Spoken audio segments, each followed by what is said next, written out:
This is the Global Broadcasting Service, serving remote outposts since 1928. Hi, everyone. Welcome aboard the Walt Disney World Express monorail.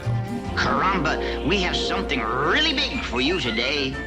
Welcome, foolish mortals. Now then, hang on to them hats and glasses, because this here's the wildest ride in the wilderness. This is the DBC Pod with Phil Schoen and Jason Dodge.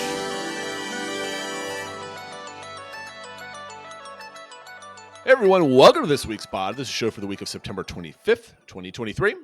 This show, we go back to our new old format from the before times, before Phil has an 8-episode arc of his trip report. So, bit of an odyssey, but we made it through. We made it. We're back home. So this week we're going to play Rank 'em, Demo, Retheme, or Expand. It's two different games that we had really a lot of fun with. But first, a reminder of our social media accounts, Twitter, Insta, Facebook, and the YouTube channel, all on or at the DBC Pod. And of course, our Discord server. So if you haven't joined, please join and join the conversation. Very, very important that you guys join if you do like the show, because there's a lot of after show discussion. Not that we're doing this live, but as soon as it gets posted, everybody starts kind of talking about it, which is great. If you're watching on YouTube, please make a like and comment. Helps us out a bit. This was like the fourth take of this intro, guys, because there's one thing that really irritated me. So we were going through our show notes, right? We do this the day before we start, or the day of that we're doing the show. And if you remember, we're not doing the news anymore, but we're also talking about what's going on in our Disney World in the topic. So what's going on in our Disney World from last week? Well, it's Disney said they're going to spend $60 billion over the next 10 years. And Phil took that first. So he cheated. He took the best thing going on in our Disney World.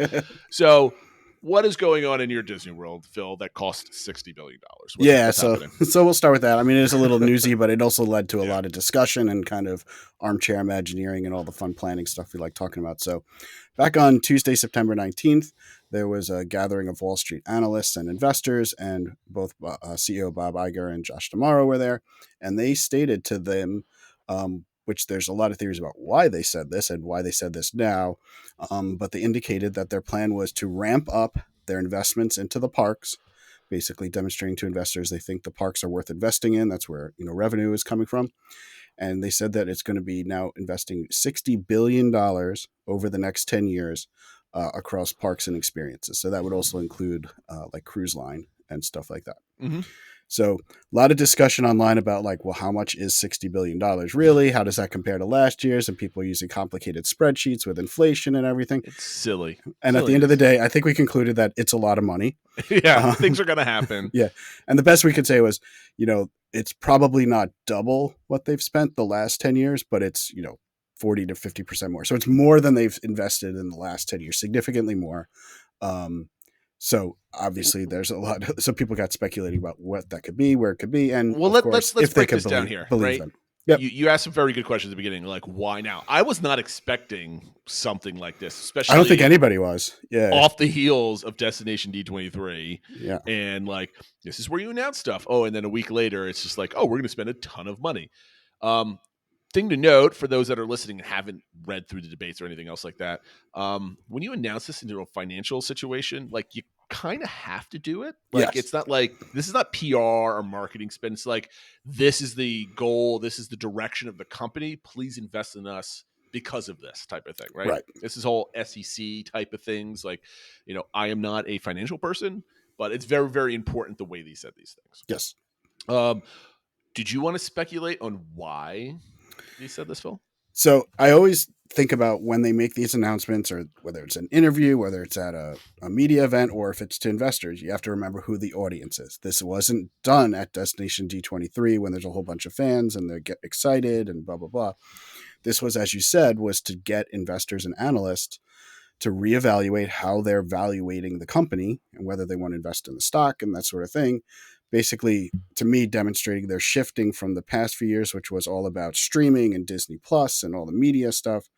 They're now saying the parks is actually kind of concrete and core to our business model and, our investment thesis to our company. And we're going to invest in that. And we think we will get good return on that investment and return that back to shareholders. So I think that's why they said it, because the stock hasn't been doing great. It didn't respond well to this. I don't know if it worked.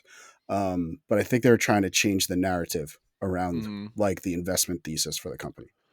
So I want to move now to like the dollar figure, right? Yeah. Because there's a huge group of things that's under, parks and entertainment.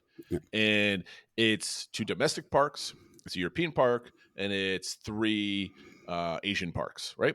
So some of these parks are owned by other companies, right? So, or partnerships or whatever you Yeah. want to call them.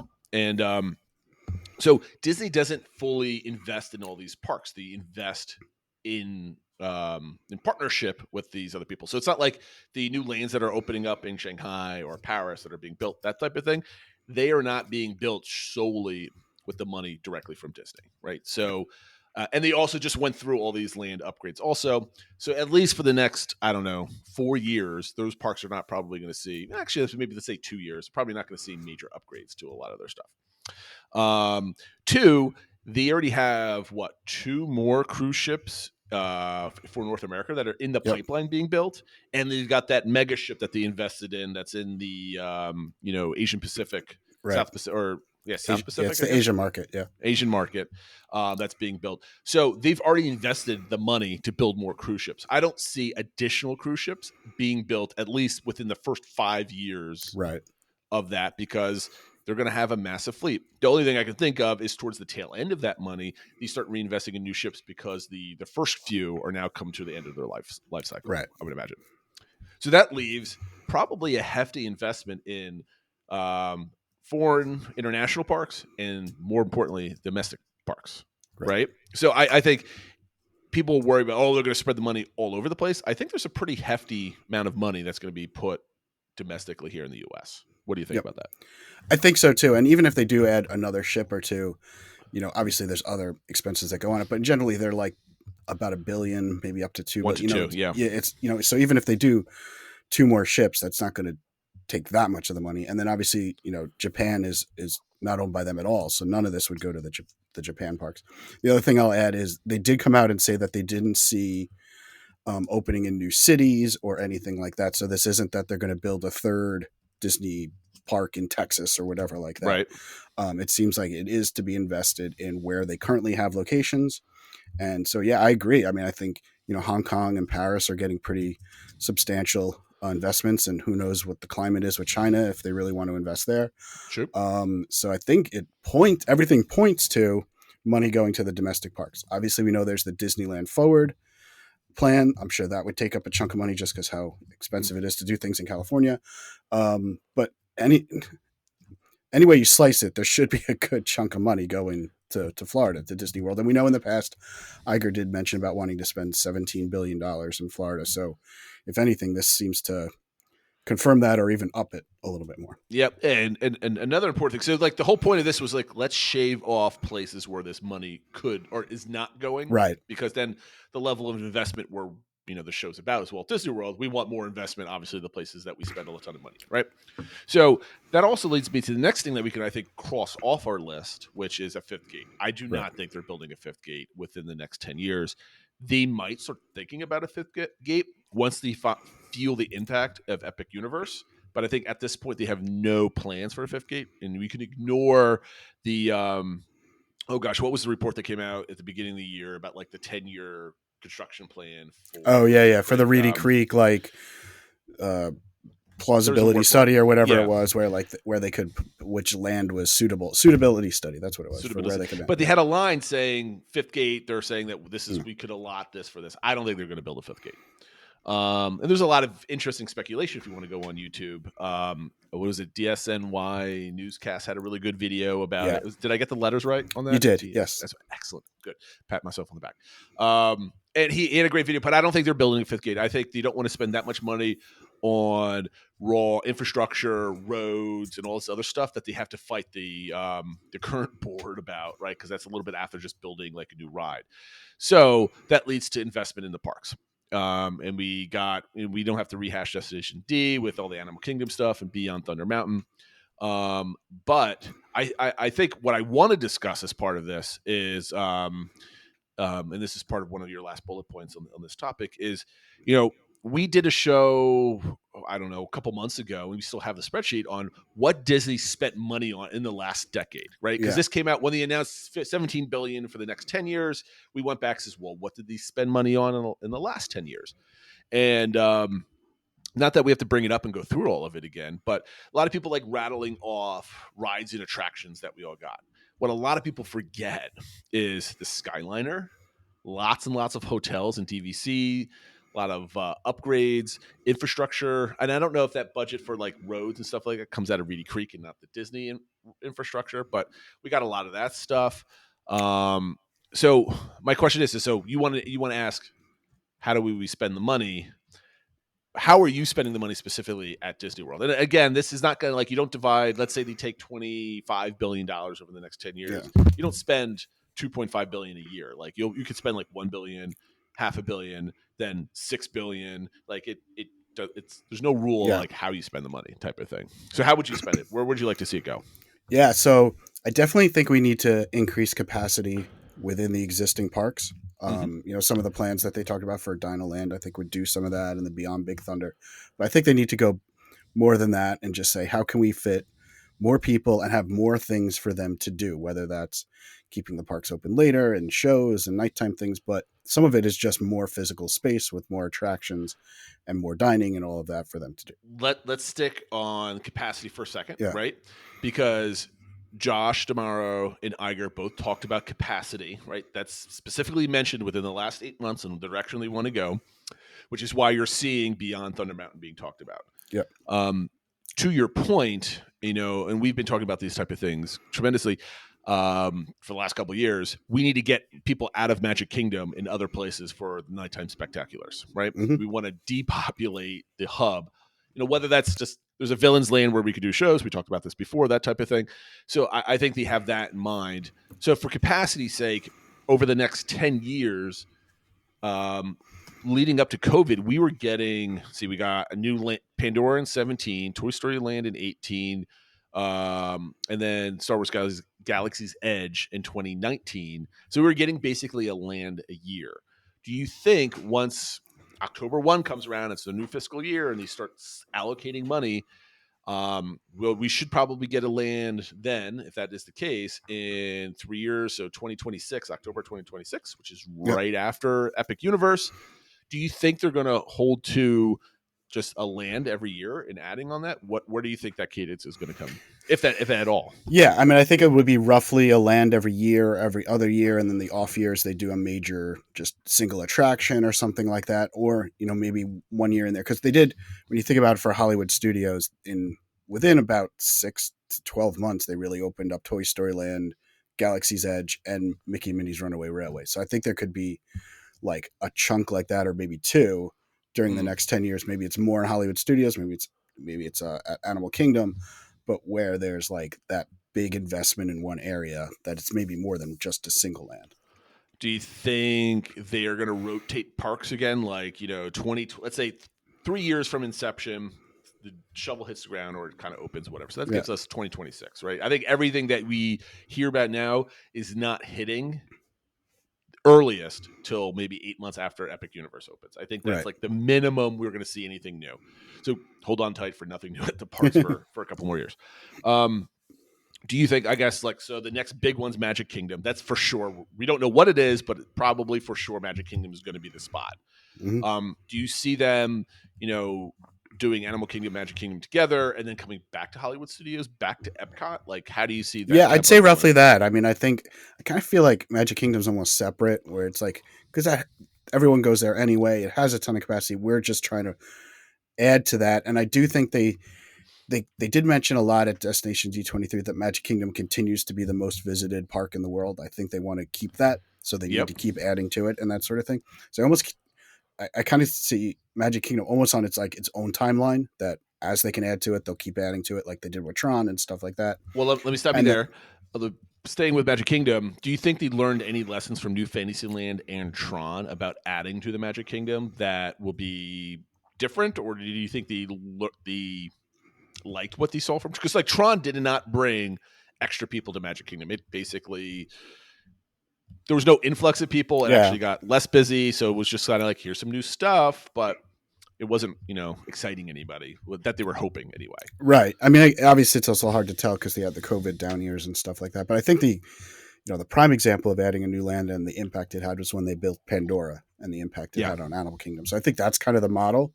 And so they want to figure out, well, how do we add an area to Magic Kingdom that will have that impact, that brings in more people, and I think just logistics around that they'll have to think about.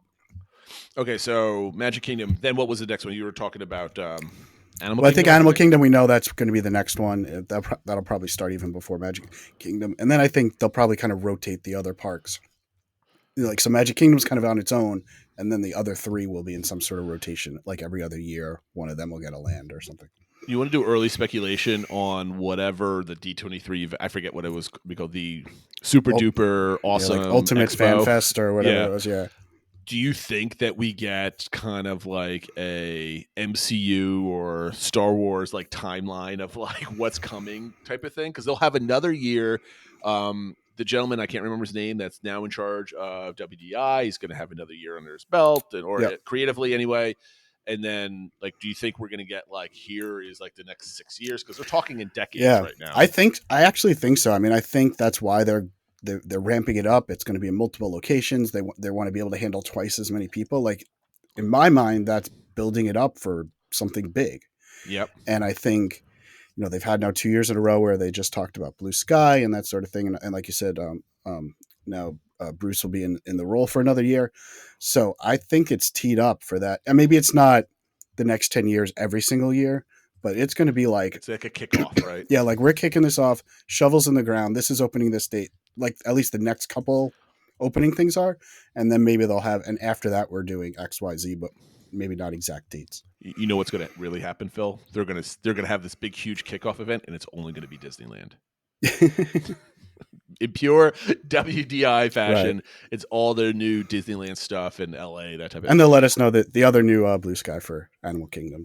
We have now chosen, we bought Teenage Mutant Ninja Turtles, and it's going to be Ninja Turtles and like Bluey Land, and that's it, right? So we're going to add Australia to Animal Kingdom. So that's what we're going to get. What about like, okay, so I mean, we could talk, and we have been talking about additions to the parks, whether it's rides or lands and stuff like that. I think we won't see any Fifth Gate stuff, but we'll see lands and additional attractions and plenty of refurbs on different older rides that are not receiving, good scores, that type of thing. I think we'll see that pattern go on just like it was leading up to COVID, because we got a lot of investment from basically New Fantasyland all the way through the opening of Star Wars Galaxy's Edge. And a lot of people think that we never added anything, but that was a lot of money that they spent on those things. But they also spent a lot of other stuff. So I want to talk about infrastructure. Do you think we'll see, not infrastructure like all the boring stuff, but I'm talking about like the major infrastructure addition was the Skyliner. Do you think that we'll see other forms of transportation or adding to transportation or any kind of like change up within the next decade? You think they're going I definitely think so. I think, just moving people across property, they've been doing a lot of the infrastructure. They have, the permits for widening the road or changing the road that goes to the west of Magic Kingdom and stuff. Like, there's a lot of stuff in progress there too. Excuse me. And I think I could see them adding to the Skyliner for sure. Or just some other means. I don't know what it's going to be, but I definitely think I could see transportation changes. Yeah, I mean, while Phil is struggling on, speaking something caught in his throat, the Skyliner, I think, is the main thing, because the Skyliner gets high remarks, right? So you can easily expand it, easily, but you can expand it to other resorts, tie in Animal Kingdom potentially, because they're all kind of clustered together. I think that would be absolutely wonderful, and I think it'd be super popular, because I think they're seeing, if you compare like the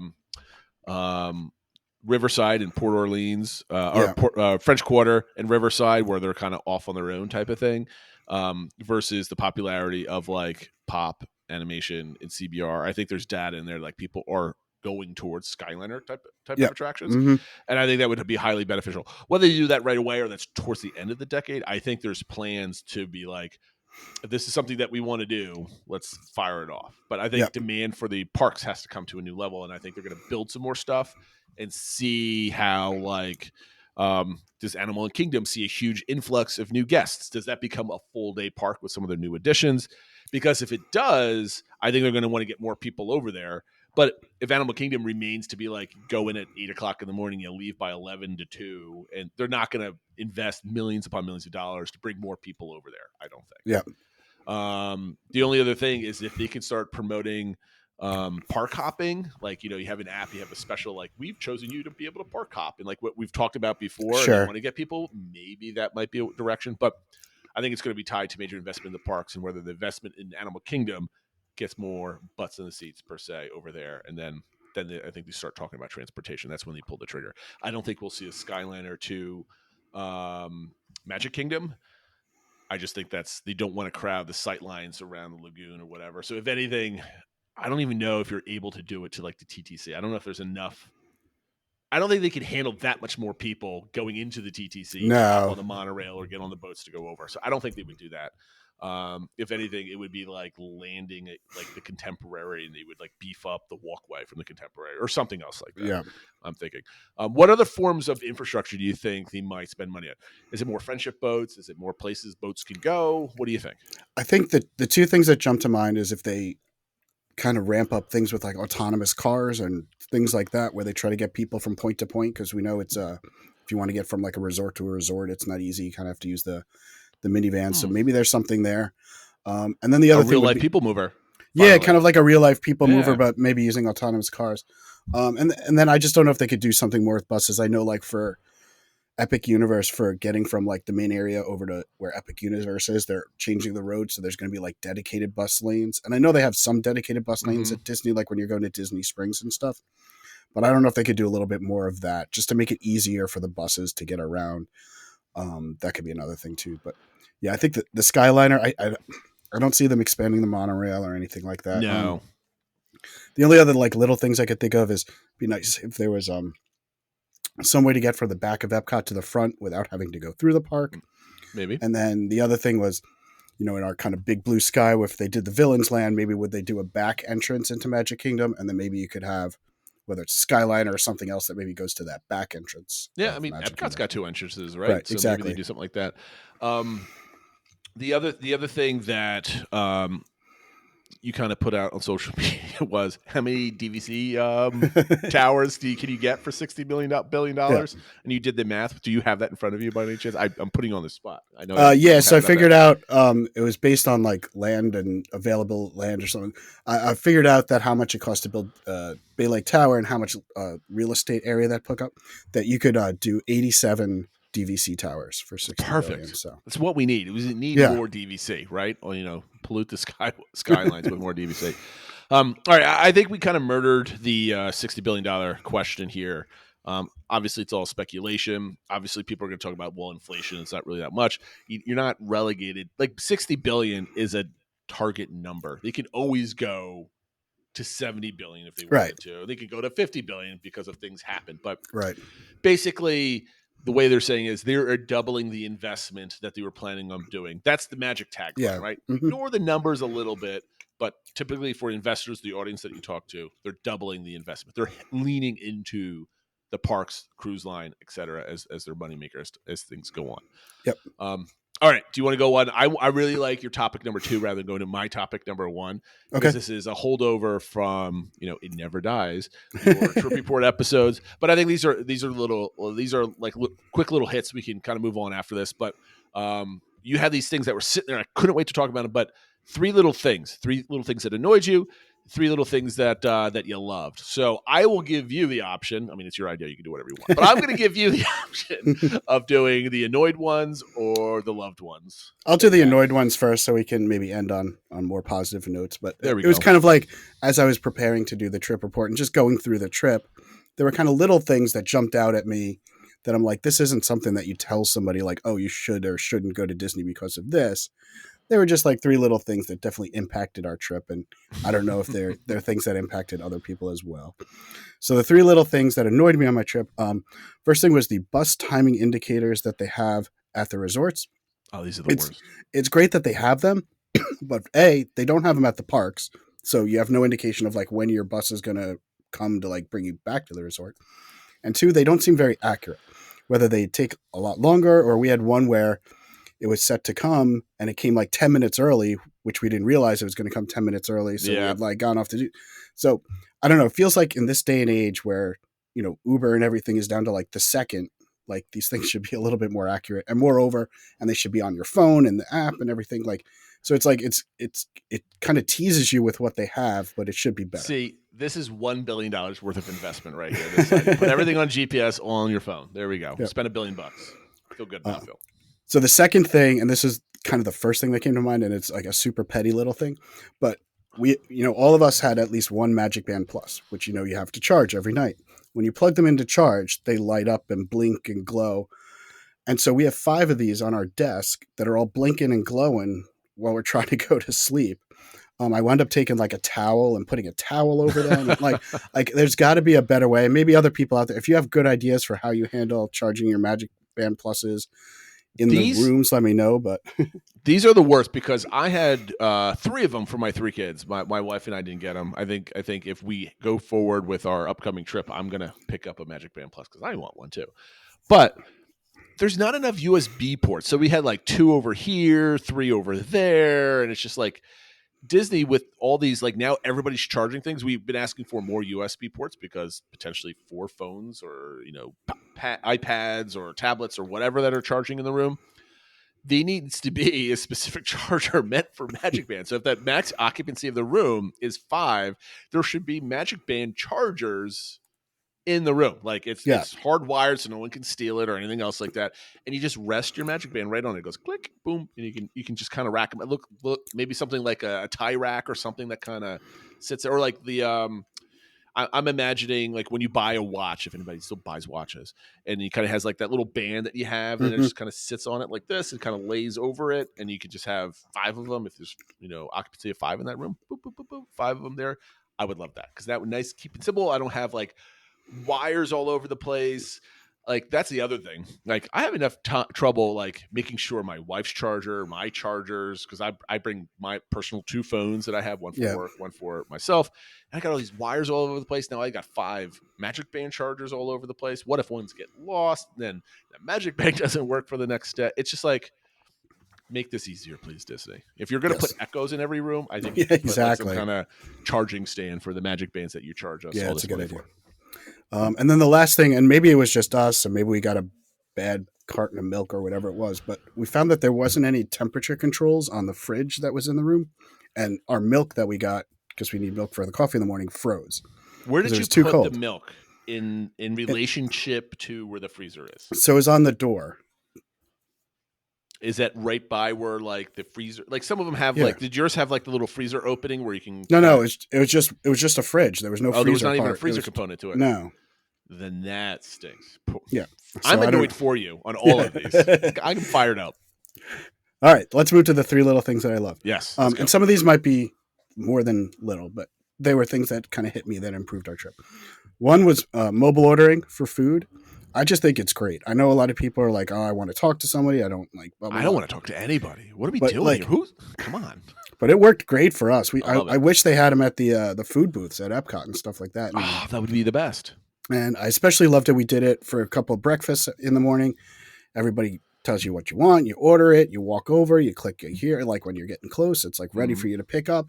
It was just like, it's just such a smooth process, and you can see everything available. And so, yeah, more mobile ordering. I think it's great. It improved our trip. Mobile ordering is definitely good. They need more of it. I mean, I did the same thing with you as you're walking from Jamaica to in CBR to the front lobby to pick up whatever. As I'm walking, I order it. By the time I get there, it's all ready to go. I get my coffee and I'm walking back. Like I don't even have to stop and wait. It's great.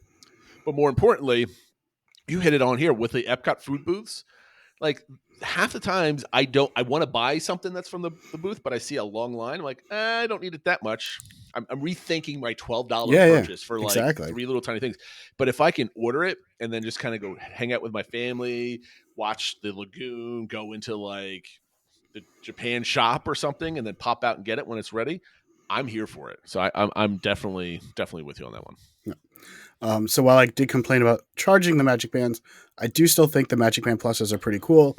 we still got a kick out of everything that lit up. Did a lot of light ups on Tron and on Guardians.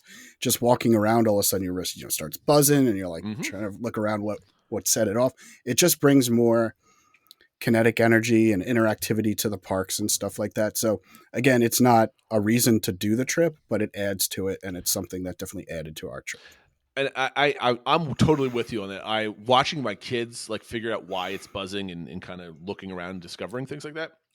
I think Disney doesn't have a problem. The problem Disney has, I think, with stuff like this is they try to think too hard on how to entertain people. Like, it takes simple things to make people happy, right? And there's so many cool different little interactions that you can do with like a buzzing haptic thing on your wrist, or something that lights up or whatever, strewn throughout the park. So you spend more time wandering around doing some fun things rather than going into queues or keeping people busy or all this other type of stuff. So I think Disney needs to probably go more low tech than thinking about like, oh, I have a $4,000 iPhone glasses that's augmented reality. This is the future. Like, no one's ever going to buy that, but they'll buy a $30 thing that buzzes on their wrist and have a great time. Yeah, exactly. Just like the magic wands at in the Harry Potter lands. Yep.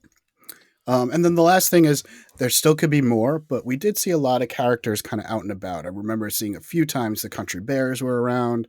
I think sometimes we saw like Alice and the Mad Hatter out. You see the characters in Galaxy's Edge. Again, I still get jealous with everything that's at Disneyland. Bring things to Florida, please. But it's nice to see. It feels more than like in December.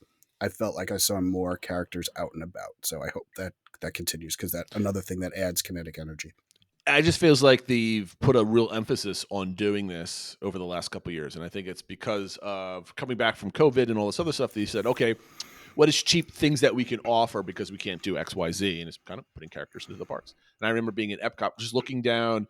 There's kind of like I don't know if it's an alleyway, but it's like a road. And I think it's just coming up on the Morocco Pavilion before you go over the bridge towards Norway and everything.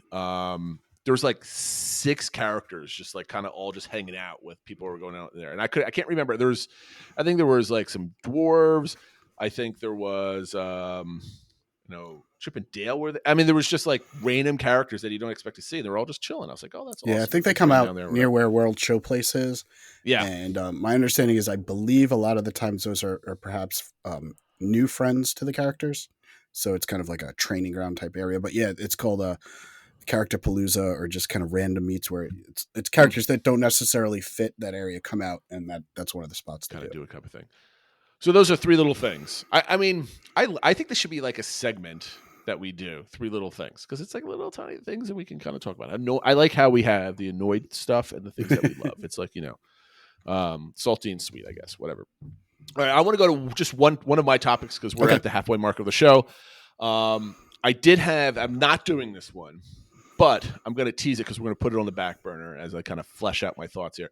I was at kind of like a hangout last night with a bunch of other families, and Disney popped up, and it was funny. The 2 other couples that were there, the husbands absolutely did not want to ever go back to Disney, but the wives did, and they're all like, you can go on a vacation without me, I'll stay back. And that kind of just blew my mind that would actually happen. I want to talk about why that is, but we're going to save that for another show. I'm going to tease that. That's going to go on our list of things to talk about. What I want to talk about is these things kept popping up, and I wanted to ask you, Phil, and ask myself, because I'm curious how this actually operates for type A planners like us, is, people have been recently offered promos. This is going back maybe about 6 or 8 months now. So if you book at Pop Century or I don't know, Riverside or somewhere else, and they say, hey, for an extra $50 a night, you can go stay at the Grand Floridian or the Contemporary or Deluxe Resort AB.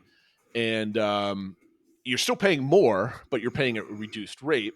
Disney's doing this because they're filling up other hotels where the staff they have in place is can take care of you. So you have more fuller rooms. They're making a couple extra bucks on rooms that are not being used for that week. And then they can start selling those reduced cost rooms to the general public because a really good deal at Pop or All Stars or something else like that sells a lot faster. They can fill those results. So they kind of push people up. And I guess there was a study somewhere or some information was released. The higher tier hotel you stay at, the more likely you're going to spend more money also. So Anyway, people are being offered these things. People are accepting them.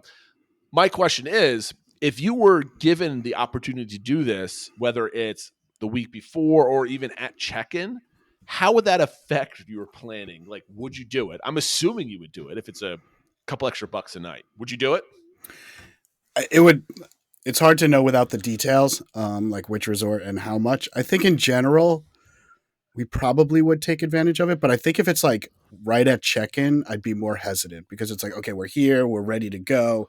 Now I got to let me make debate. a scenario then. Yeah. Let's make it okay. easy. Yeah, right? yeah. Make a specific scenario. Then I think I can. You're going to Caribbean Beach Resort. It is now, let's say your flight is at 6 a.m.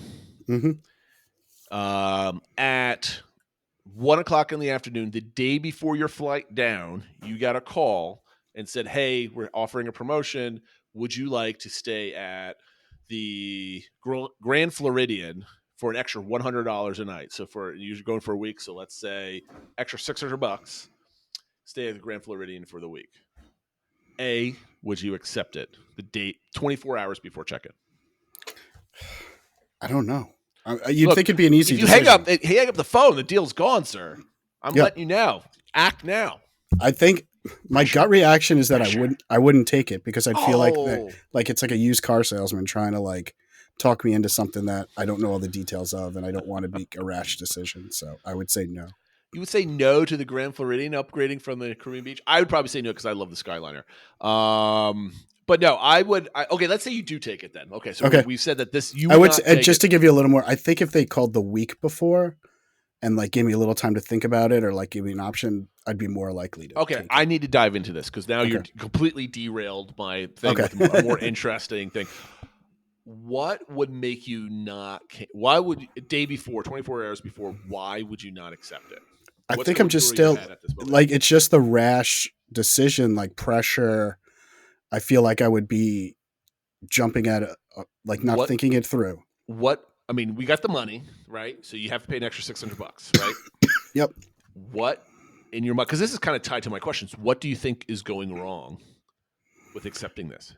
I don't know. It's one about of those the Grand Floridian, right? Like what you're getting into, right? No, I know. It's just one of those. Like it sounds too good to be true, and that there's got to be something I'm missing, and is there construction? Are they giving us a really bad room? It's like I don't know.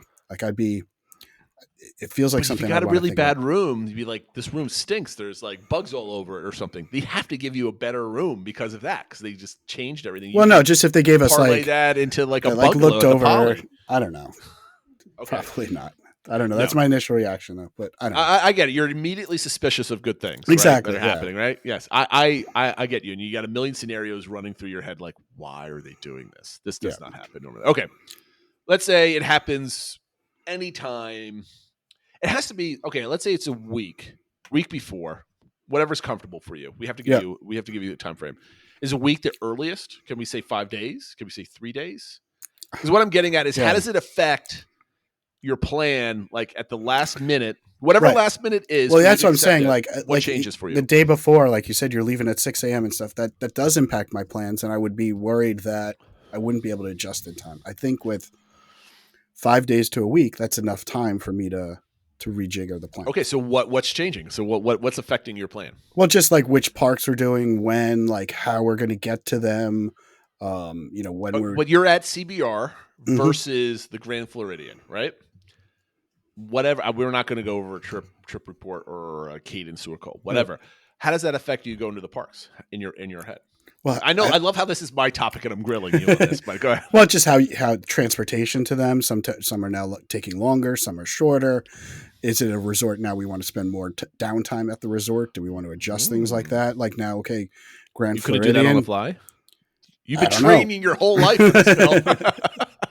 But now, like Grand Floridian, maybe now we could take more breaks from the Magic Kingdom because it's closer and things like that. So I think I would just want at least 48 hours. I don't know. I need something to kind of think through what are the scenarios that so we can plan our vacation within the vacation. First of all, none of these things anybody's asking them 24 to 7 days before this happens. This happens like a month, like right around your like 30-day mark. They're asking this. So nothing that this would never happen because Disney, if anything, Disney upgrades you at check-in to like a better room type at the in the resort. Yeah.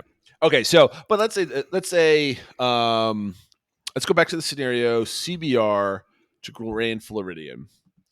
And you have plenty of time to research. You've got Okay. 60 days, right? Okay. How does your trip change because of that? Like, I'm not talking, not even just like we go to a park a different day or whatever, but like mentally, how much does your anticipation level like even go through the roof now? Because we've got like these like deluxe resort that I was never thinking I was like, what changes for Yeah, your I whole definitely prep? think the excitement goes up a little bit, and that kind of the excitement of the unknown. And I think, especially for my kids, I'd have to debate if we're going to tell them or keep that as a surprise. Oh, But like, I could see them getting like super amped about like going to a new resort that we weren't planning on it, and a deluxe resort and all that sort of stuff. So I do think it adds to the excitement and kind of that, about the unknown and expecting it to be amazing and all those sorts of things, and just the kind of the extra perks that go along with things, and now we have access to the deluxe evening hours and things like that. So I definitely think, definitely think it adds to that. And like I said, I think, if it's a resort that maybe we now want to spend more time at, or has maybe nicer restaurants we want to eat at, it could lead to some tweaks that way. See, I would take the change at 24 hours notice, or even at check-in. Like, hey, do you want to go across property to somewhere else? Just because, you know what? We've been to this park so long. I accept the challenge. Challenge accepted. I might not have a great time because of that, but like, I think I will have certainly a fantastic time. But like, I think, you know what? I would do it. All right. It's 40 minutes into the episode. We haven't gotten to our 2 games yet. So let's get on this, because we do not have a DBC engagement for this week. We're going to be launching one for next week.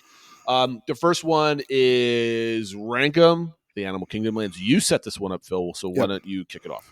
Yep. So we did rank them with Magic Kingdom before. We're going to do it with Animal Kingdom this time, to try to keep it a little simpler, because I know we got confused when I was giving attractions 10 points and the other one's 5 points. I actually added a 4th category because animals are so important at Animal Kingdom. So for each area, I'm going to tell you what the attractions are, the animal highlights, dining, and then sort of a little bit overview of the overall feel. And for each of those 4, the theming, that type of thing. So for each of those 4 things, you can give it up to 5 points, and we'll have to debate and agree on 1 to 5. Where would we rank this? And I'm listing them in the order that they appear in the park map. Okay. So the first one is the Oasis. That's the area that kind of is set to function as the like main street of Magic Kingdom. It's how you come in. It funnels you into the park, and it serves as what Disney calls a transitional experience to get you in the right mood for Animal Kingdom. In that area, there are the Oasis exhibits, which have various animals, including the Barbaroussa, the Spoonbill, and the Anteater. And the dining is the Rainforest Cafe. And the attractions are the Oasis exhibits. It's just some animals there. There's no real attractions there. You know, when you were when I was going through the show notes and you were typing this up, I was like, "What is the Oasis?" Because I saw like you still had like the Magic Kingdom things in your format. And I'm like, Oasis. I totally forget that section is called the Oasis. All right, so what are we going with first with scoring? So I guess for attractions, I mean, I can't give it anything other than a 1. There's really not any attractions there compared to the other areas, other than seeing some of the animals. Yeah, I mean, if we're going to compare this, we're doing up to a 5, right? Yeah, 1 to 5 for everything. Yep. And without comparing this to Magic Kingdom and go back to our old scores and stuff like that, because that would just take way too long, and I don't think anybody wants to listen to that. I'd have to agree with you on a 1 on an attraction level, because it's just it's pretty and it's soothing. And my only thing is the only thing that would bump this maybe to like a 1.5, even though we're not doing half scores, is as you kind of come through the like rainforest and all this other type of stuff, it does a nice reveal to like the Tree of Life and stuff like that. I kind of really like over the bridge. But to me, I think that goes more for the theming and the overall feel of the area. Yeah, absolutely. Yeah. So for the animals, I mean, I don't think they're the most exciting animals compared to some of the other areas, but I do think it being the first area you come to, I was thinking about giving it a 2 out of 5, because there are some kind of cool animals there, and everyone's excited for like the first animals they see and stuff. I don't even know if I remember ever seeing animals in this section, to be honest with you. I think the last time I was going through this, we were just like hoofing it for Expedition Everest and kind of just ignored everything. And that's probably my fault. knowing that they're there compared to the rest of the park, I think I'd either have to give this like a 1 or a 2. I can't decide. So I'll agree with you on a 2. Okay. On this. Dining, the only dining option is the Rainforest Cafe. I know we haven't gotten to the other areas, but I can tell you the other ones are way better than this. Yeah. That was one thing that became apparent to me while I was typing in all the dining options. There's a lot of good dining at Animal Kingdom. You know, just some of them are stands and stuff like that, maybe not full restaurants. There's a lot of good food options. So to me, I think it's a 1 for dining. Absolutely, Rainforest. If I could give this a 0, if you allow me to give me a 0, I would do this. I dislike tremendously. My wife wants to do the next time we go down the T-Rex restaurant, which is owned by the same company that owns the Rainforest Cafe in Disney Springs. I'm like, the food is awful. You're just seeing like they have a really good T-Rex. Anyway, I'm going on a tangent. No, definitely a 0 or a 1. Yeah. And then the last category is the overall feel, kind of that function of welcoming you into the park and kind of funneling you forward and revealing the rest of the park as you exit it. I don't think this is going to surprise anybody, as Animal Kingdom overall is one of the most beautiful parks. Sure. I have to give this a 4. Oh, okay. Because I'm saving other scores for other things. I need to give this in context of the other ones. But this is a 4 just because I love the greenery. I love how you get secluded and then it kind of opens up. Yeah, so I was thinking a 3 just because I think there's other areas that are better than it, but it's kind of mid-range for me. But okay, what's next? Okay, so now we're moving on to Discovery Island, which is where you cross the bridge from the Oasis onto the main sort of hub of the park, where you can. It also contains the icon of the park, the Tree of Life, and then it has the bridges to all the other different lands. So it really functions as the hub of the park. Attractions is the Wilderness Explorers starting point is there. It's tough to be a bug, although that is being rethemed, we know. The Discovery Island Trails, which has a lot of the animals. And then there's also the Adventure Outpost, which is where you meet Mickey and Minnie. So how would you rate those attractions? I want to say 2, because I love Tough to Be a Bug, but it's also being replaced. So that kind of like downgrades it in my head. I do like the Discovery Island Trails because they are peaceful, but I kind of lend that to the overall feel rather than it being an attraction. And the Adventure Outpost where you meet Mickey and Minnie, which I've only done once, that was 7 years ago. It's always a long line, so it always leaves a bad taste in my mouth. Yep. No, 2 works for me because I mean it's definitely better, I think, than the Oasis, but yes, pales compared to other ones. Animals: there's otters, catfish, cotton-top tamarins. There's tortoises and lemurs. It also said in the book there's flamingos and kangaroos, but I don't remember seeing those. I've seen the flamingos. I have not seen kangaroos. I've seen everything else though. Okay. So how do those animals compare to some of the other animals you see around the park? I mean, I want to say a 3, right? Because to me, this is where you first see animals, right? Yeah. Like I know there's animals, whatever, but like you're not really paying attention as you're like, I want to get into the park. Yeah, You're not taking everything slowly, and I think it's simple. And so I give it like you could convince me to make it a 2 because it's not like, oh my god, I'm seeing lions type of like awesome, but like I think it's 3 because it's slow playing the animals for the rest of the park. So I like a 3 on this. I'm good with a 3 for that. I think there's some fun ones and you could definitely spend some time there. Yep. The dining, there's actually quite a few in this area. There's the 8 Spoon Cafe, Feeding Ground, Flame Tree Barbecue, Isle of Java, Tiffin's, Nomad Lounge, Pizzafari, and Creature Comforts. So there's a lot of food options.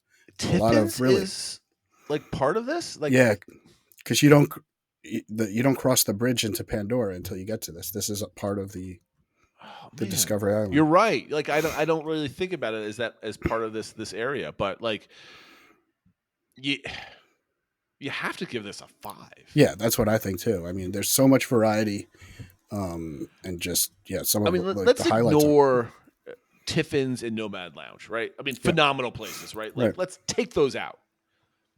I still think you're like at a 4, even if you take those out. Right, because Creature Comforts is really good. Flame Tree Barbecue is really good. Very good. Pizzafari is not the best food, but it's really themed well. It's like a nice place to relax. Like I want to say, like we ate at Pizzafari last time we were there because we were panicking for like something to eat. Everybody was hangry at that moment. We're like, fine, we're just going to Pizzafari. It's terrible, but we're going to get here. I mean, it's pizza and whatever, but like it's a pleasant place to sit down and just kind of relax. So I mean, like even that kind of Absolutely a 5 with all that stuff included. Okay. And then the theming and the feel, obviously it's all the greenery. It's whimsical equatorial African architecture. It's connected to all the different bridges, and it has the Tree of Life on it. Yep, you got to go 5. Okay. Are you Next, agreeing with me? I was saying 4 or 5, so you went right to 5, so I'm good with that. I think the theming's great. Cool. Now we go to Pandora, the world of Avatar. Obviously, it's themed to the fictional habitat of Pandora, and it's devoted to all the extraterrestrial fauna and flora that inhabit it. So attractions, Navi River Journey and Avatar Flight of Passage. Animals, there are none. Excuse me, or at least not real animals. There's the sound and stuff like that of the Pandora animals. Dining, there is Pongu and Satuli Canteen. So for attractions, how would you rate this compared to the rest of the park? I mean, you got to go 5. I mean, this is where the prime ride is that everybody. Yeah. This is the reason why people still go to Animal Kingdom. Yeah, So we you talked gotta about go it 5. earlier, how adding this added such a boost to attendance and stuff like 100%. that. Animals, I guess we got to go 1 because there aren't any. 0. NA, right? NA. Yeah. No points. No points. And then the dining, I think Satuli Canteen is probably the best quick service or one of the best quick services on property. Pongu is okay. I think it loses a little bit just because there's not more. Yeah. So that's why I was thinking probably a 3 or 4. I have to go 4, right? Like I could like if Centuli Canteen wasn't the best in my opinion quick service restaurant on property, it would go 3 just because limited, it's good food, whatever. But it is truly an awesome place to sit down, very well themed environment, and the food is excellent. I got to go 4 on this one. If Pandora added a sit down restaurant, whether it's a character meet and greet or just a really cool restaurant, this goes right to a 5 for me. Okay. And then overall feel and theming, I mean, I think it's kind of the best of any land, right? Yeah, you got to go 5. You got to go 5. Okay. Halfway there. Africa.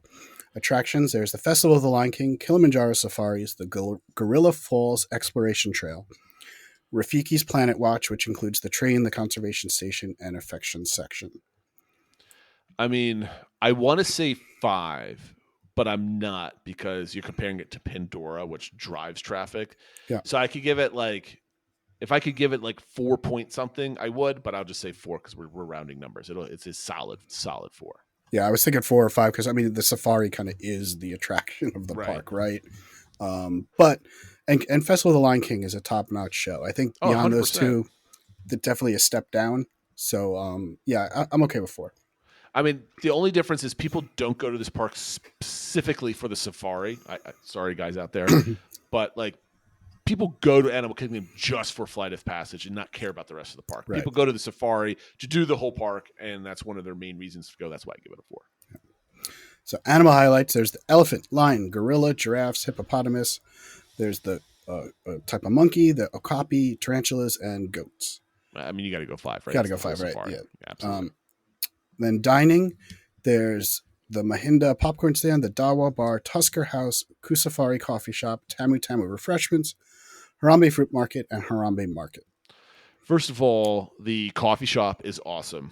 Mm-hmm. I got coffee and a snack from here last time. Tusker House is the best character dining experience just on a food basis. I love the food that's in there. And the character interactions are absolutely phenomenal.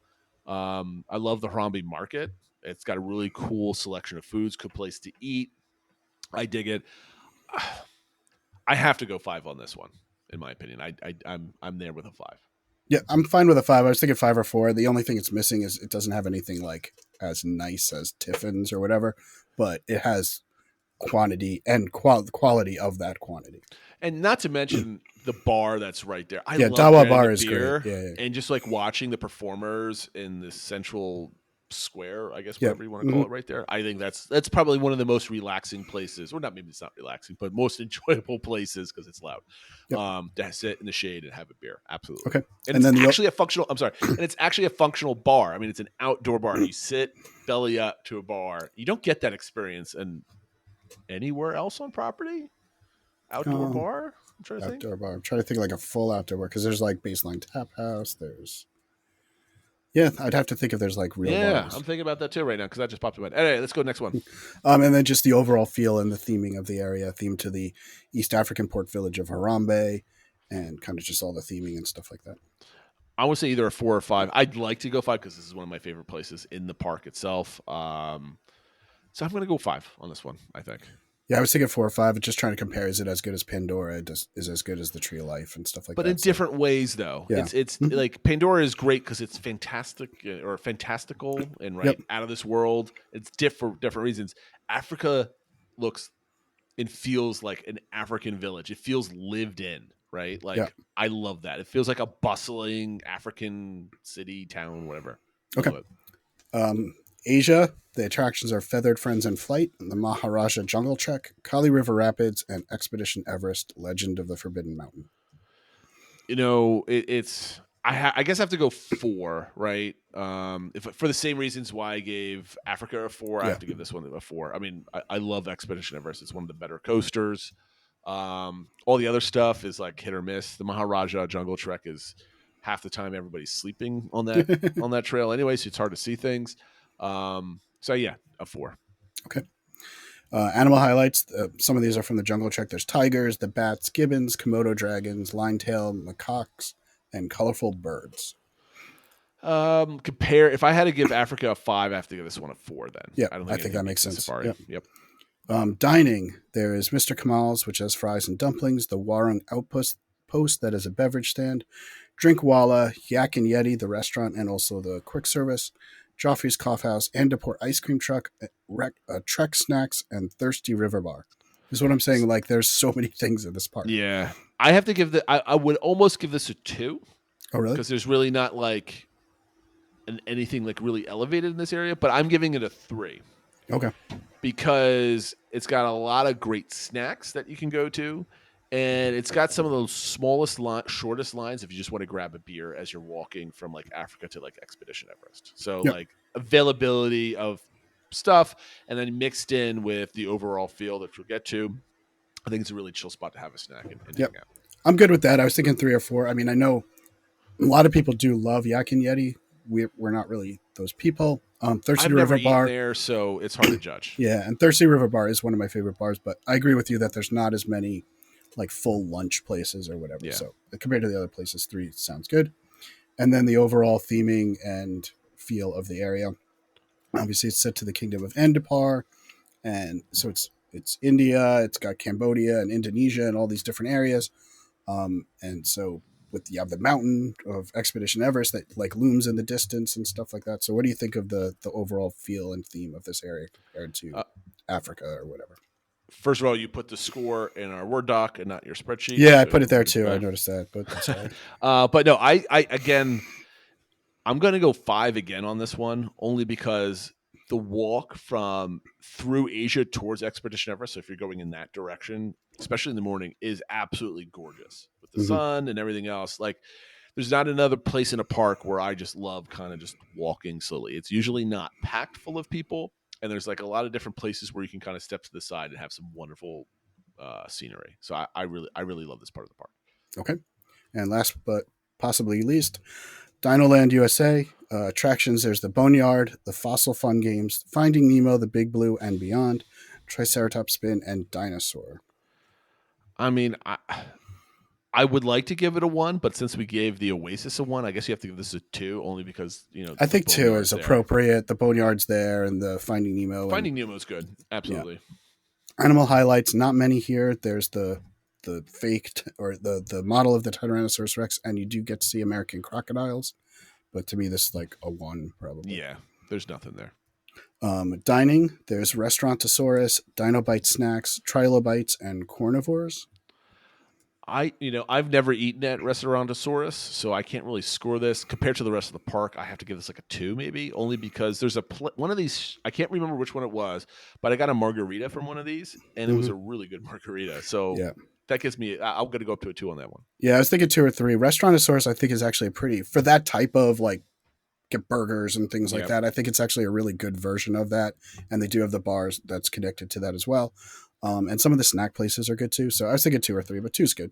The problem is it's so gorgeous back there because like some of the bars are like they're tucked away and it's kind of like hidden. Like I hope they revitalize this part of the park. Yeah.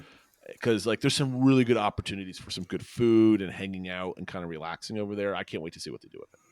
Okay. And then overall feel and theming and all that sort of stuff for the One, I hate this part of the park. Do you? It's awful. I mean, like, I do not like the theming of what they did here. I mean, did they do it very well? Like a cheap, like carnivals, roadside type of attractions? Yes, but there's also a reason why people don't like that, right?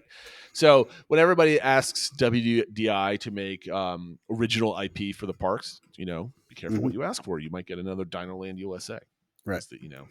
Whatever. Yep. I mean, I'm one or two. I mean, I like the theming of like the boneyard and stuff. Like, I think there is some areas that have good theming, so that's why I was thinking maybe a 2, but it's fine with a 1. All right, so that wraps it up. If we go through the total scores, lowest rating was, so maximum score was 20. Dinoland got 6 out of 20. Rough. The Oasis got 7 out of 20. Pandora got 14 out of 20. It got hurt just because there's no animals there. So sure, if it had anything, it would have moved up a bit. Discovery Island got 15. Asia 16, and Africa got 19 out of 20. So almost a perfect score for Africa. You know what? That makes sense. Africa is one of my favorite places to be. Like if food and attractions, everything else. That totally makes sense. So there we are. We have ranked the lands of Animal Kingdom, and I wonder if people are kind of surprised by how low, say, Pandora was on the list. I think we should go put this in the Happily Everything Disney channel and make some people happy in that. All right, we're going to play one last game. We're going to do this real quick because I hate skipping games even though we're at the hour mark. So we're going to give this 5 or 10 minutes because we do not have a DBC engagement. So this should go pretty fast. This is Demo, Retheme, Expand. This, if you don't recall, I am going to list 3 attractions that I kind of made up in my head. You have to pick which one that you will completely take something away from a park. Like, just think Dinoland, where they're gonna wipe Dinoland off the face of the earth and just put something completely different. Retheme is you have to take an existing attraction and redo it. So you're accepting the ride vehicle, the building, all this other stuff. Think Mickey Minnie's Runaway Railway. And the last one is you're gonna expand. So this is brand new everything. Think Pandora, and they're just gonna add it to a park somewhere. So you have to come up with what park you're adding it to and why. So the first one I picked is Raya and the Last Dragon. So this attraction is going to be a easy roller coaster. So think like Barnstormer, maybe a little bit longer, but not just kind of loops. So it's going to be quick and easy, and then it's going to transition into a dark ride. I put trackless dark ride. I don't know how that would actually work, but think a dark ride, right? So you have some little bit of thrills, and then you kind of go farther into it. So that and have some fun, whatever that might be. So okay. Phil, we'll go with you first. Are you demoing something, retheming something, or expanding something? So this one I was going to demo. Okay. And I was going to demolish, and I know you put it in here, think Barnstormer, but that's the area I was going to demo. Okay. That part of most of Storybook Circus. I think Raya belongs best in Magic Kingdom and Fantasyland. I think it adds to that and fits there. And I think having some sort of most ages, if not all ages, has a slight little thrill to it and then goes into the dark ride. I think it could fit that area of the park well. You stole my answer because I was gonna. I was thinking about like retheming actually Barnstormer, but I'm like, you can't just stick that in there with the rest of the circus around it. That wouldn't make sense. So you do have to demo it, and I think that would definitely lift that corner of the park. You could probably grow some like bamboo or something like that, and kind of hide Tron from the background and kind of nice. You can probably increase sight lines and stuff like that for that area of the park. All right, the next one is a dinosaur-themed boat ride that is more educational than thrilling. So think combining living with the land and pirates. So the most thrilling thing would be like a little hill to kind of get down type of thing. But it's more of a dark ride, but it's educational rather than entertainment. So what would you do? So, I mean, I feel like this is almost cheating, but I feel like I would retheme the current dinosaur ride to this because I think dinosaurs still have a place in Animal Kingdom, But It you just can't do. I mean, I cheated because you can't. It's a boat ride, so you're just using the shell of the building. You're taking out the Yeah, trash does and it, is everything it? else. Well, I mean, that's kind of what they did for. You said think Mickey and That's Minnie's true. for that That's one, true. right? Because they changed the ride vehicles and everything Nope, for that. I'll allow it. You're right. Okay. You're right. So that's why I put that. I was trying to think of where else to put it besides there. I didn't know if, because I know dinosaurs kind of have a big history in movies, if there was some area to make a new, expand Hollywood Studios and have a whole dinosaur area. That was kind of the other idea I had. But the first thing that came to my mind was just let's keep the dinosaur themed area and just make it better. I am going with Retheme, and I don't know how this fits at all. And this is probably a terrible, terrible idea, but this goes in the play pavilion or the imagination pavilion. Get rid of, I mean, no one's going to want to get rid of Figment, but like I think something in that section where you have another nice little boat ride and relaxing might be kind of neat in that area also. So I would do a retheme of one of those unused pavilions in Epcot. Okay. Last one is we're both expanding for this one for probably Yeah, I guess good so. reason. A themed people mover like ride that tours the entire land or a whole park. That kind of just adds like kinetic energy to the area. So you could do this. Could be something that goes fast. It can go slow. It could be like I don't know, race cars like you do in a Cars Land type of thing. It could be just a simple little cart like People Mover. So you can use your imagination on this one. Since we're both expanding, where would you put this and what would it be? So I would add it to Animal Kingdom because I think something that would take people around, whether it's like up in the air like the People Mover or even almost like a Skyliner type thing, or I was even thinking just using the waterways there and have a boat ride that takes people around and kind of shows off a lot of the different areas. But I think that area, obviously you have the safari that takes you around and stuff, but there's a lot of other parts that if you had a way to get around the park a different way, I think would add a lot to the park, and like a more relaxing way to get from end to end of the park would be beneficial. See, I'm expanding Hollywood Studios, right? So I would try to use some kind of technology where the vehicle that you're riding can change shape or whatever, whether it's mechanical, like, whatever, or maybe it's all LCD screens that changes color. I don't know. There's technology out there that allows you to do it a little bit, or you make it maybe ambiguous, because I think it'd be great to kind of recapture the Hollywood studio tour aspect of things. And as they build up other sections of the parks, and now you have Toy Story, Star Wars, maybe there's a Cars Land that goes somewhere. Maybe there's like a spooky land that goes somewhere with Tower of Terror. Maybe the animation courtyard expands behind Rock and Roller Coaster. And there's another, whatever. Let's say they add one or two other lands over time. I think a vehicle that goes through each one of the lands would be really awesome. And the vehicle itself is either can change or whatever to kind of blend in with Galaxy's Edge, because they wanted to do something like that in that area. And then maybe in Toy Story Land it turns into a toy or changes colors or something, right? But I think something that kind of tours the whole thing where you kind of go in and out of all the different lands, I think that would be really awesome. So I would expand it for that park. Yeah, no, that's a good idea. I have kind of trouble engineering it or picturing like exactly like where it would go, but I really like the concept. I mean, like, yeah, well, I didn't go that far with my idea, but like, I think, Toy Story Land, you can probably get it so it kind of goes around Slinky Dog a little bit and like maybe up at a building. Maybe there's an Indiana Jones Land that kind of opens up on the other side of there, so you're kind of going through the Backlot Express and whatever. Maybe there's like a tunnel, so it's like the People Mover, like you can kind of see different things, and it pops out near another land, that type of thing. And then you can. I don't see. The only thing is, I don't know how you go around from the beginning of the entrance of the park to get over to like where the Tower of Terror and kind of loop it around. But maybe there's some like cool, like old school Hollywood type of thing. Maybe you're like in a cab, or I don't know, you're doing something. I'm sure the Imagineers can figure it out if they really wanted to do this, and they would never do this, but I think it's a really good idea. All right, so that was promised 10 minutes. I really like that. I think maybe we rushed it a little bit, but maybe it was the same pace. I don't know. So we'll figure out the next time we do it, see how fast we do it.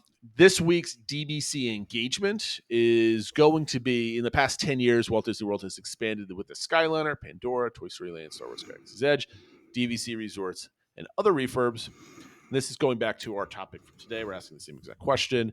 Do you want to see Walt Disney World expand in similar areas with lands and infrastructure, ride redos, or do you want to see them focus on one specific area? So like, let's say lands and transportation and ride refurbs are all 30% each, right? 33% each. Do you want to see new lands get 60% of the attention and no ride redos? Do you want to see individual rides and not whole, like what, how do you want to see that all kind of broken up? What would you love to see? We're curious about what you guys want to talk about. And make sure you hop on Discord if you haven't already and kind of chime in. We've done a little bit of a switcheroo in the Discord channels. So go look in the announcement panel. If you're not seeing the proper channels, you got to have to clear your cache inside the mobile app. And you can go and find all the renames of the channels and kind of reorganization. I think it kind of streamlined. We got rid of the forums that no one was really using. Because I guess they really didn't work on Discord. But it only took me a year to revert them back. I've done this a lot sooner. That being said, we're over time. Thank you so much for listening and watching. Make sure you like, subscribe, rate, and share it with a friend. That being said, have a great week, everyone, and we'll see you next time. Bye, everyone.